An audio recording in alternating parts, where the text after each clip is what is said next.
If you are a regular listener to The Sociology Show, then you could help with the costs of promoting and hosting the podcast. If you can spare even a small amount, then you can donate on the GoFundMe.com website by searching for The Sociology Show. There is no obligation, of course, and all future downloads will continue to be free. A huge thank you to all those that have already donated. Your kind gesture will help to continue keep the show going and growing. Best wishes and keep enjoying the show. Hello and welcome to a very short bonus episode of the Sociology Show podcast. I was looking through my files the other day and I found a very old interview with Professor Steve Bruce from the University of Aberdeen. I think it's from around 2007. I only got to chat to him for just a few minutes, but I thought it might be of interest to you. Steve was talking about all his ideas to do with secularisation, and he is obviously one of the key writers, particularly for A-level students. So without further ado, let's go over to the short bonus interview. The simplest piece of visual evidence, walk around any British town and look at the number of redundant churches that have become bars and carpet warehouses. But the most compelling thing is not any one piece of evidence, it's the way they all add up and point in the same direction. Whether you take the willingness of people in surveys to say they believe in God or they believe in Jesus Christ, whether you take church attendance, take church membership, take particular bits of behaviour, attitudes to homosexuality, attitudes to the ordination of women. These are things that the Christian churches used to be very strongly against, but they have come to pass.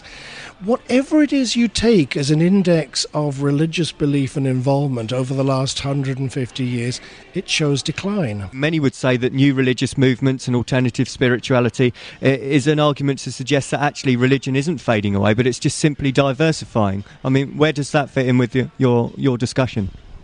The crucial thing to do is look at the numbers. Something like 40 million people in Britain now have no active connection with any kind of organised religion. 40 million people are free to join new religious movements of the 1970s or to engage in some kind of alternative spirituality from the 1990s. The numbers of people who actually do are tiny. Movements such as the Church of Scientology or the Unification Church, the Moonies, got a great deal of press. They became very well known.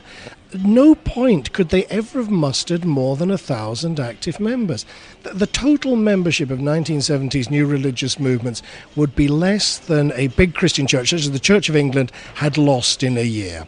The numbers involved simply don't add up. In your experience, when we're talking about alternative spirituality, do those that are actually involved in those practices, do they consider that to be a religious practice as such?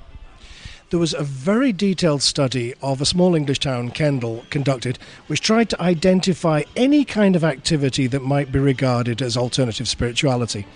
And the people involved were asked, do you regard yoga or aromatherapy or Reiki or meditation or whatever it was they were doing, do you regard this as spiritual?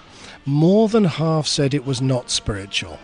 What most of the people involved in things like yoga and meditation were doing was physical exercise or psychological relaxation. What they were engaged in was basically this worldly improvement, psychological well-being. They weren't pursuing divination, attempts to foretell the future. They weren't trying to discover the angel spirit within.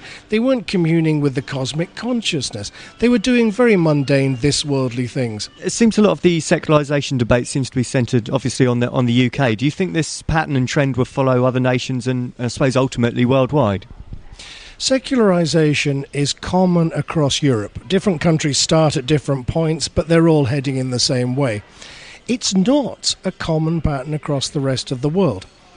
We do know that as societies become more prosperous, if they become peaceful and stable, then people will become less committed and involved in whatever the religion of that country is. But it's a small change and it's very rare. In most parts of the world, there is no evidence of secularisation, but then there shouldn't be, because the changes that explain secularisation in Europe haven't occurred in the rest of the world. I would say that if any society modernises, it will become secular. But most of Africa isn't modernising. Most of Africa is going backwards. Thank you for taking the time to listen to the podcast. If you would like to contact the show or be interviewed, then please email thesociologyshowpodcast@gmail.com.